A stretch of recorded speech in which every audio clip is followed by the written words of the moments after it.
informativo. Vamos a dar inicio así, dando las buenas tardes al informativo de NTN 24. A esa hora, Carlos Figueroa y Ruth del Salto, junto a ustedes en este viernes. Ya estamos 14 de junio del 2019, Carlos. Hola, Ruth. Bienvenidos todos. En la próxima hora revisaremos lo que es noticia alrededor del mundo. Euforia por el inicio de la Copa América. Los principales sindicatos de todo el país se han declarado en huelga general. El cese de actividades ha afectado el sistema de transporte en varias ciudades de Brasil, en especial en Sao Paulo, donde será el partido inaugural de esta justa regional. Las movilizaciones se registran en rechazo a la reforma pensional del presidente Jair Bolsonaro. Estoy en contra de la huelga porque paraliza toda la ciudad, perjudica a las empresas comerciales, la ciudad se detiene. Cuando hay una huelga en Sao Paulo, todo se detiene. Es bueno, es una exigencia para mejorar la situación de la gente porque quienes están en el poder nos roban y solo nos dejan las migajas. En marcha. El gobierno mexicano presentó el plan completo para frenar la migración ilegal. Vamos a informar sobre el plan para atender el flujo migratorio por nuestro país con el propósito de evitar la confrontación con el gobierno de Estados Unidos. Son 5 pasos los que se contemplan para conseguir el objetivo. El primero de ellos y el más importante según el gobierno es el despliegue de la Guardia Nacional en la frontera sur, un movimiento estratégico de tropas que inició a principios de esta semana. El primer tema, que es el despliegue de la Guardia Nacional, estará concluido para el día martes de la semana que entra, porque se han tenido que hacer muchos esfuerzos para acelerar el paso. De la misma manera, el canciller mexicano Marcelo Ebrard aseguró que debe cuanto antes resolverse la situación de los migrantes que permanecen en la frontera norte a espera de la resolución de su solicitud de asilo. La atención a migrantes en espera de asilo, hoy hay reunión con las autoridades norteamericanas para conocer, discutir puertos de entrada y cómo se va a medir el número, porque México no ha aceptado que sea un número indeterminado. Entonces es muy importante eso y también la nacionalidad de las personas. El trabajo conjunto con El Salvador, Honduras y Guatemala también es fundamental para detener la migración irregular. El gobierno mexicano contempla un plan de desarrollo para los países centroamericanos con el que se ofrezca seguridad y trabajo a sus ciudadanos. De esta manera disminuir la intención de buscar el llamado sueño americano. El inicio de aplicación del Plan de Desarrollo Integral para Centroamérica la semana que entra. Subrayo esto último porque ha sido el planteamiento mexicano desde el primer día. Además, se ordenó el aumento de funcionarios del Instituto Nacional de Migración y la Secretaría de Desarrollo en las oficinas ubicadas en el estado de Chiapas y fronterizas con Guatemala. El ministro de Relaciones Exteriores enfatizó en la protección a los menores de edad. El más desgarrador de todos estos tráficos es el de los niños. Son miles de niños, los rentan. O sea, si tú quieres ir a Estados Unidos, te dicen, yo te consigo pasar por México, llevarte a Estados Unidos, y te consigo al niño para que en Estados Unidos pidas que te den tu permiso de trabajo a los 20 días. En la conferencia, Ebrard aseguró que este fenómeno migratorio es uno de los más grandes del mundo y por eso instó a la comunidad internacional a apoyarlo. No es un tema nada más de El Salvador, de Guatemala, de Honduras, es uno de los flujos migratorios más grandes del mundo. Entonces, si queremos tener una política migratoria distinta en el mundo, pues tenemos que hacer causa común. Tanto el canciller como el presidente aseguraron que las medidas, además de frenar el flujo migratorio, alejan la posibilidad de que Washington cumpla su amenaza de imponer aranceles. Ebrard aseguró que de ponerse en marcha el planteamiento de Donald Trump, México entraría en una crisis económica, pues el 80% del comercio está ligado a la Unión Americana. Migrantes en Florida alertan sobre la crisis de separación de familias que se avecina ante las políticas migratorias del gobierno de Donald Trump. Han pedido a la Casa Blanca que beneficios migratorios como el TPS o el DACA, que están próximos a vencer, sean renovados. Paola Serna, en la Florida, tiene el reporte. Paola. ¿Qué tal? Muy buenas tardes. Estamos en este momento en la pequeña Haití, aquí en el condado Miami-Dade. Básicamente ha habido esta convocatoria realizada por miembros de la comunidad inmigrante en el sur de la Florida, y también varias organizaciones que los defienden y líderes políticos. La intención de esta reunión, de esta convocatoria el día de hoy, es hacer un llamado sobre la necesidad urgente que existe actualmente en que programas migratorios temporales, como el estatus de protección temporal y también la acción diferida que permite que los estudiantes, los jóvenes estudiantes indocumentados puedan permanecer legalmente en el país, pues no sean temporales, que sean estatus que logren de alguna manera que estas personas logren el objetivo de conseguir la ciudadanía aquí en los Estados Unidos. Hay personas hablando particularmente de los casos y haciendo este llamado a las autoridades para que se apruebe rápido una reforma migratoria. Para hacer un llamado para que los beneficiarios de TPS y los jóvenes soñadores ya obtengan una permanencia en el país. Sabemos que estos jóvenes y estos beneficiarios de TPS, si no están enfrentándose a alguna amenaza de que le quiten estas protecciones, tienen que continuamente seguir pagando los costos asociados con la renovación. Lo que estamos haciendo es un pedido para que ya obtengan una permanencia y una manera de hacerse ciudadanos del país. Y hace tan solo unas pocas horas el gobernador del estado de la Florida, Ron DeSantis, ha firmado la ley antiinmigrante SB 168, en la que básicamente se exige que las autoridades colaboren, las autoridades de policía y otras agencias colaboren con inmigración acerca del estatus de las personas que detengan. La información desde la pequeña Haití en Miami. Soy Paola Serna para NTN 24. Paula, gracias por tu reporte. Más de 5.000 venezolanos han entrado a Perú en el último día a través de la frontera con Ecuador, antes de que se les exigiera la visa. El presidente de Perú, Martín Vizcarra, anunció que desde las 0 horas de este 15 de junio se va a exigir ya pasaporte y visado a los ciudadanos venezolanos que quieran ingresar al país. Desde el sábado pasado, el flujo migratorio ha escalado desde 2.500 ingresos por día hasta llegar a los 5.400. La cifra récord en 24 horas ocurrió el 31 de octubre, cuando se registró la llegada de 6.708 venezolanos antes de la medianoche de que venciera el plazo para acogerse al PTP. Perú es el segundo país que más migrantes venezolanos ha recibido luego de Colombia. Costa Rica se ha sumado a los países que aceptarán el tránsito de ciudadanos venezolanos con el pasaporte vencido. La Embajada de Venezuela en Costa Rica, en representación del gobierno interino de Juan Guaidó, anunció este miércoles a través de un comunicado que el gobierno de Carlos Alvarado Quesada además va a permitir la renovación de otra documentación con el pasaporte vencido. Incluye los trámites de aceptación de antecedentes penales, certificados de nacimiento y también de viajes para menores. Michelle Bachelet va a visitar Venezuela. La alta comisionada para los derechos humanos de la ONU estará en la nación suramericana entre el 19 y el 21 de junio. Allí va a sostener reuniones con Nicolás Maduro, así como representantes del régimen. También va a encontrarse con el presidente interino Juan Guaidó, diputados, líderes estudiantiles y representantes de la Iglesia Católica. Me rehúso a pensar que matar a... La crisis política en Venezuela sigue acaparando la atención de la comunidad internacional. Suecia ha anunciado hoy que está organizando un encuentro para promover una salida pacífica a la crisis en la nación suramericana. En un comunicado, el país europeo asegura que en la reunión que va a tener lugar en Estocolmo van a participar varios actores internacionales. No informa, sin embargo, de quiénes se trataría. En la misiva se explica que el objetivo es que la solución sea a través de la vía democrática. El comunicado fue publicado un día después de que se conociera que representantes diplomáticos de Rusia, de la Unión Europea y del Grupo de Lima viajaban a Estocolmo.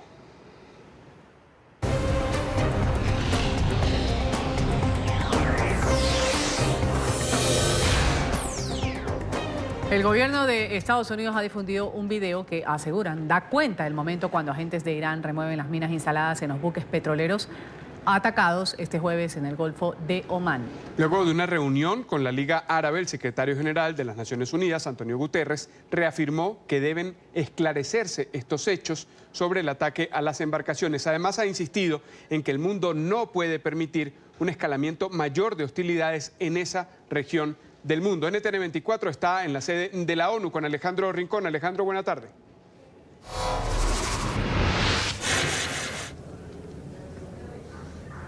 Hola Carlos, Ruf, televidentes del canal de las Américas. Primero fue el presidente Donald Trump, luego el secretario de Estado, el jefe de la diplomacia estadounidense Mike Pompeo, quienes apuntaron directamente a Irán para atribuirle directamente la responsabilidad por el ataque contra las 2 embarcaciones petroleras en el Golfo de Omán. Continuando con esta narrativa, ahora el Pentágono adhiere a los argumentos que Estados Unidos presenta ante la comunidad internacional con el objetivo de defender la siguiente narrativa, que Irán el que está detrás del ataque a esos navíos. A continuación, las imágenes presentadas por las autoridades de los Estados Unidos. Este es el video divulgado por el ejército de Estados Unidos. En él se aprecia una presunta embarcación de la Marina iraní al costado del petrolero de propiedad japonesa Kokura Courageous, uno de los 2 tanqueros atacados en el Golfo de Omán. En la grabación aparece una persona que se para en la proa del barco y se le puede ver quitando un objeto del casco del petrolero. De acuerdo al gobierno estadounidense, el objeto es probablemente una mina sin explotar. El Comando Central de las Fuerzas Armadas informó que las imágenes fueron captadas por un avión militar de Estados Unidos que estaba grabando mientras realizaba un sobrevuelo por la zona del incidente. Los 2 barcos, uno que transportaba petróleo y el otro que llevaba productos químicos, fueron atacados en aguas internacionales cerca del estrecho de Hormuz. Las imágenes fueron compartidas luego de que la Casa Blanca señalara al régimen iraní como el responsable del ataque. El del jueves es el segundo incidente de este tipo en las últimas semanas en esta zona estratégica. El ataque coincide con las tensiones crecientes entre Irán y Estados Unidos, que ya había señalado a Teherán de provocar ataques similares ocurridos en mayo. Es Estados Unidos el que insiste en que esas imágenes son auténticas y son la prueba reina que demostraría que Irán está detrás del ataque a las embarcaciones en el Golfo de Omán, un hecho del cual se ha hecho mención aquí en la sede general del organismo internacional, justo porque después de la difusión de ese video ha tenido lugar una nueva ronda de consultas sobre la crisis en Oriente Medio, pero en particular liderada por el secretario general de Naciones Unidas y su homólogo, pero de la Liga Árabe. Después de que se reuniera el Consejo de Seguridad, pues los 2 jefes de estas entidades debatieron en privado lo que está sucediendo ahora mismo en el Golfo de Omán. Al término de esa reunión, ambos entregaron declaraciones en donde por una parte se pide que haya una investigación para llegar al fondo de los hechos y también se señalaron nuevamente a Irán como posibles responsables de este incidente. Como ustedes saben, es importante saber la verdad, conocer la responsabilidad que tiene que ser clarificada. Obviamente hay un trabajo que tiene que ser hecho de forma independiente que va a verificar estos hechos. Así que, sea lo que sea, la comunidad internacional tiene que apoyar todos estos esfuerzos con relación a proveer esta información. Tristemente, tenemos un problema, y es un problema en esta región que es muy importante. Es un problema que ha considerado a una nación, en particular Irán. Y es necesario en todo este procedimiento reconocer cualquier involucramiento de ellos. Ambos secretarios generales aseguraron que por ahora Estados Unidos, en particular la administración Trump, no ha tenido ningún diálogo directo con ellos sobre la crisis en el Golfo de Omán, en tanto que por ahora la voz de mayor preocupación y que sobre todo deja una sensación adicional sobre la gravedad de la situación que tiene lugar ahora mismo en el Golfo de Omán viene justamente del jefe de la Liga Árabe, a quienes ustedes acaban de escuchar, quien advierte directamente que cualquier mal paso o error de cálculo pudiera llegar a tener consecuencias lamentables. Es todo lo que tenemos para ustedes por ahora. Continúen con más en el informativo. Gracias, Alejandro, por ese reporte desde Nueva York. Mientras tanto, el presidente de Irán, Hassan Rouhani, ha rechazado las acusaciones de Estados Unidos tras los ataques contra las embarcaciones petroleras. El mandatario iraní ha acusado a la Unión Americana de tomar medidas que amenazan la estabilidad en el mundo. Sin embargo, no se refirió directamente sobre el incidente ni tampoco refutó las pruebas divulgadas por Washington en las últimas horas. En el marco de una cumbre internacional, el líder de la República Islámica se ha reunido con su homólogo ruso, Vladimir Putin, quien criticó a Estados Unidos por haber abandonado el acuerdo nuclear. El gobierno de Estados Unidos ha actuado en contra de todas las leyes y estructuras internacionales en los últimos 2 años, aprovechando su capacidad económica, financiera y militar y adoptando una política agresiva, y ha representado una seria amenaza para la estabilidad regional e internacional. La República Islámica de Irán pide en el marco del Plan de Acción Integral Conjunto que los demás países en el acuerdo cumplan inmediatamente sus compromisos para que Irán pueda disfrutar de los beneficios económicos del acuerdo.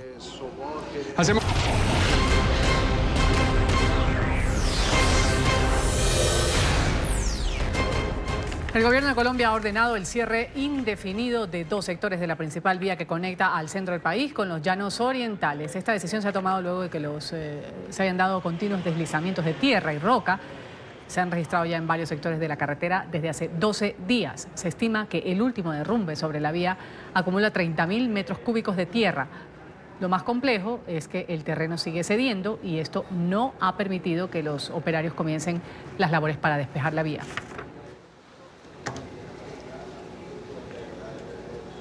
Hay problemas de conexión entre la capital, Bogotá, y los llanos, como lo decía Ruth. También hay complicaciones económicas porque por allí pasa gran cantidad de verduras, de hortalizas, de frutas que son comercializadas en la capital. Carlos Raigoso está en la localidad de Soacha, está en las afueras de Bogotá. Allí se ordenó la evacuación de cerca de 80 familias por el peligro de derrumbes. Carlos, adelante con el reporte. Hola, ¿qué tal, Carlos? Soy Ruth, muy buenas tardes. Los saludo desde la parte más alta del municipio de Soacha, esto queda al sur de Bogotá. Este es el sector de Casuca. Quiero mostrarles desde esta cinta de peligro hacia allá, estas son las viviendas que tienen una orden inmediata de evacuación por el riesgo que ha representado, o que está representando, la que ustedes ven ahí, que se ha comenzado a desmoronar hace 2 días. Apareció una grieta en la parte de esas piedras han caído. Muchas piedras han caído sobre las viviendas, sobre todo las que están más cercanas al piedemonte. En una de esas viviendas vive la señora Luz Ángela. Ella es una de las damnificadas que tuvo que evacuar, no sabe dónde va a dormir y esto fue lo que hablamos con ella. ¿Qué va a hacer usted? ¿Qué va a sacar de ahí? Pues si me logran dejar de entrar, mirar qué quedaría, porque por lo visto se destruyó todo lo que quedó. Eso, con lo poco que alcanzó a ver cuando entró ahorita a su casa, ¿qué encontró nuevamente? Descríbame eso, por favor. Pues destrozos, totalmente todo lo que había prácticamente casi dañado. Y esto que no me dejaron ingresar sino unos poquitos segundos. Si dejaran de entrar, si se salvaría algunas cosas o no. ¿Quién es el vecino y cómo la dejó ayer entrar a su casa a pasar la noche? Pues el señor llegó a trabajar y al ver que los riesgos que estamos corriendo con mis niños, pues nos dio pues hasta madrugada. Pero el señor él sale a trabajar a veces fuera de Bogotá y nos dijo que por la madrugada nos va a hospedar. Y esta noche nos toca mirar para dónde cogemos. El alcalde del municipio de Soacha nos explica que esta emergencia se produce tanto por el invierno como por la falta de alcantarillado en esta zona y todas las aguas residuales comienzan a filtrarse dentro del terreno y a generar grietas como esa. Me acompaña hasta ahora el capitán Iván Riobueno del Cuerpo Oficial de Bomberos del municipio. Capitán, lo primero que quiero preguntarles, ¿cuál es el riesgo en este momento con esa montaña? Bueno, el riesgo consiste en la profundidad de la grieta, que no sabemos cuál es en ese momento, y lógicamente pues estamos esperando que naturalmente caiga de la parte alta, gran parte de ella, para así poder agilizar y poder entrar a intervenir. Censo de damnificados a la hora, 12 del mediodía y 38 minutos. 32 familias son las que tenemos contadas y en el sector aproximadamente son 80 familias. 80 familias, capitán, gracias por la información. Nos dicen también del Consejo Municipal de Gestión del Riesgo que son 6 puntos los que han identificado en todo el municipio que tienen un riesgo similar a este, en las 2 comunas que quedan sobre toda la zona de ladera del municipio de Soacha. También nos han dicho el alcalde, parte de las ayudas que se le va a entregar a las personas damnificadas son meses de arriendo para que puedan solucionar su situación mientras se resuelve definitivamente qué va a pasar con ellas y con las viviendas que en este momento están en riesgo o que algunos ya perdieron. Seguimos muy atentos en el sur de Bogotá con lo que pasa a raíz de este deslizamiento de tierra en el municipio de Soacha. Soy Carlos Raigoso, feliz tarde. Carlos, gracias por tu reporte desde la capital colombiana. Mucha atención que hace pocos minutos el Consejo de Estado de Colombia ha declarado la pérdida de la investidura del ex jefe de las FARC, Iván Márquez. El alto tribunal ha tomado la decisión luego de no encontrar ninguna justificación de fuerza mayor para que el desmovilizado guerrillero no haya asumido su cargo como senador. Márquez era la cabeza de la lista del partido político FARC para asumir una de las 5 curules en el Senado que le otorgó el acuerdo de paz. Sin embargo, el exguerrillero decidió no posesionarse por el escándalo que involucra a Jesús Santrich con el narcotráfico. Desde ese entonces ha denunciado no tener garantías.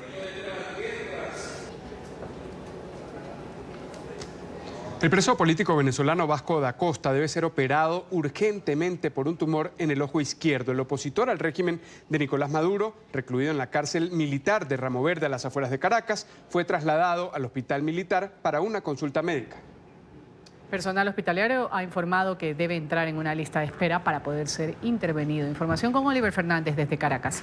Oliver, una buena tarde. Adelante. Hola, buenas tardes. Ana María da Costa exigió al régimen de Nicolás Maduro el traslado de su hermano Vasco da Costa desde la cárcel de Ramo Verde a un centro asistencial. Asegura que su vida corre peligro. Veamos. Si es un tumor benigno, Vasco pierde el ojo. Y si es un tumor maligno, Vasco se le esparce un cáncer que lo puede hasta matar. Y esa es mi denuncia. Vasco da Costa presenta un tumor en el ojo izquierdo y necesita ser atendido de forma expedita. No es que van a esperar 3 meses, 4 meses, 5 meses, como otros presos políticos, que de tanto esperar, las enfermedades los consumen. El preso político Vasco da Costa también tiene nacionalidad portuguesa. Su hermana Ana María da Costa se trasladó hasta la Embajada de Portugal acá en Caracas. Pudo conversar con el embajador. Este le contó que se siente de manos atadas, pues el régimen de Nicolás Maduro no le ha permitido ver a este preso político. El embajador de Portugal en Caracas se llama el doctor Carlos Amaro. El doctor Amaro es un hombre muy competente, es un gran diplomático a mi modo de ver. Él tiene las manos amarradas.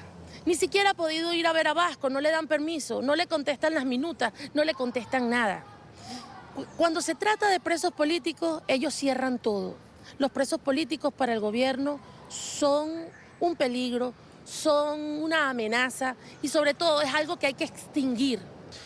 Desde el año 2004, el preso político Vasco da Costa está siendo perseguido por el régimen de Nicolás Maduro. Veamos. Fue torturado con sus causas durante 10 días, después es mandado a la cárcel militar de Santa Ana y nuevamente del 17 al 18 de mayo es torturado y después en septiembre del año pasado es mandado a la cárcel de Ramo Verde donde está actualmente. Nosotros consideramos que es posible que estemos en un lugar donde no tengamos fuerza para luchar físicamente contra un régimen. El pasado martes el preso político Vasco da Costa fue trasladado hasta el hospital militar, a las pocas horas devuelto a la cárcel de Ramo Verde. No pudo ser intervenido, le dijeron que debe ingresar en una lista de espera. Es la información que manejamos desde Caracas. Continúen con más en nuestro Centro Internacional de Noticias.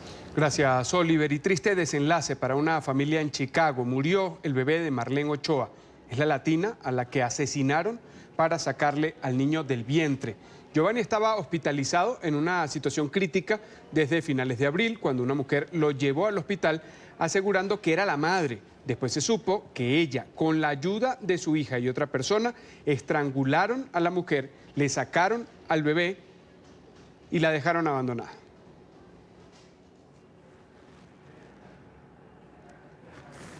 La Corte Suprema de Brasil ha decidido criminalizar la homofobia. La sesión de la Corte decidió que la homofobia es equivalente al racismo y por lo tanto debe enfrentarse en ley o convertirse en una ley y penalizarla. La decisión fue considerada histórica para un país en el que al menos una persona es asesinada día al día por los prejuicios que existen sobre la orientación sexual.